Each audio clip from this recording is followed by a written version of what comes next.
কোনো প্রকার টেন্ডার ছাড়াই বাংলাদেশ দলের জার্সি প্রস্তুত করার কাজ পায় স্পোর্টস অ্যান্ড স্পোর্টস নামের একটি প্রতিষ্ঠান। বিসিবিতে তাদের ক্ষমতার দাপট এতটাই বেশি যে অন্য কোনো ডিজাইনারকে কাজ করার কোনো সুযোগই দেওয়া হয় না। এমন অভিযোগ করেছেন আরেক জার্সি নির্মাণকারী প্রতিষ্ঠান অ্যাথলেট স্পোর্টস গিয়ারের managing partner Sezan Lincoln.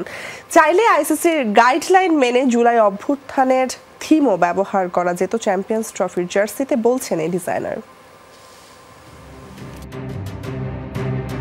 ICC champions ট্রফিতে বাংলাদেশ দলের নতুন জার্সি এটি। লাল সবুজের এই জার্সিটা সারা বিশ্বে বাংলাদেশের ব্র্যান্ড অ্যাম্বাসেডর, টাইগার ভক্তদের কাছে এক গভীর ভালোবাসার বস্তু। কিন্তু এই জার্সি তৈরি নিয়ে বড় এক অনিয়মের অভিযোগ আনলেন জার্সি নির্মাণকারী প্রতিষ্ঠান অ্যাথলেট স্পোর্টস গিয়ারের ম্যানেজিং পার্টনার সেজান লিংকন। 2015 বিশ্বকাপে বাংলাদেশের জার্সি ডিজাইন করা সেজান বলছেন, সব নিয়মকে বৃদ্ধাঙ্গুলি দেখিয়ে প্রায় 10 বছর ধরে বিসিবির কাজ করে যাচ্ছে স্পোর্টস অ্যান্ড স্পোর্টস নামের প্রতিষ্ঠানটি। টেন্ডার আমরা যারা লোকালে কাজ করি বিভিন্ন কোম্পানির, সব জায়গায় কিন্তু লোয়েস্ট বিট কাজ পায়, টেন্ডার ওপেন হয়। সো বিসিবি এত বড় একটা জায়গা, আমার মনে হয় এটা ওপেন করে দেওয়া উচিত। তারপরে তার ম্যানুফ্যাকচারার একজনই, সেই 2015 থেকে 24 পর্যন্ত অনলি ওয়ান ম্যানুফ্যাকচারার কাজ করে আসতেছে। তার কনসেপ্টের বাইরে কেউ কাজ করতে পারে না, আমরা ঢুকতে পারি না বিসিবিতে, আমাকে ঢুকতে দেওয়া হয় না। এবারও যেটা ছিল, ধরেন আপনার আমাকে লাস্ট ইয়ার ওয়ার্ল্ড কাপের সময় আমাকে বিসিবি থেকে 4 দিন আগে ফোন করে বলা হলো আপনার ডিজাইনটা হয় নাই। বাংলাদেশ দলের এবারের জার্সিতে নিম্নমানের কাপড় ব্যবহার করা হয়েছে বলেও অভিযোগ সেজানের। সেই সাথে চ্যাম্পিয়ন্স ট্রফির জার্সিতে চাইলে ফুটিয়ে তোলা যেত জুলাই অভ্যুত্থানের থিমও, কিন্তু তা কেন করা হয়নি সেই প্রশ্ন তুলেছেন তিনি।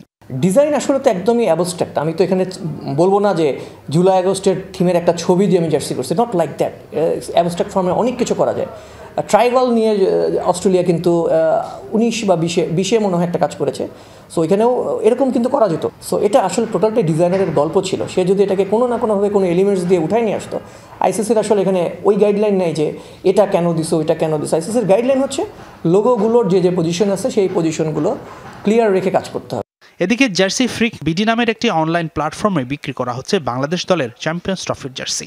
অবাক করার মতো বিষয়, বিসিবি কোনো প্রতিষ্ঠানকে অফিসিয়ালি জার্সি বিক্রির রাইট না দিলেও টাইগারদের জার্সি প্রস্তুতকারক প্রতিষ্ঠান স্পোর্টস অ্যান্ড স্পোর্টসের লোগো ব্যবহৃত হুবহু একই রকমের জার্সি করা হচ্ছে বিক্রি।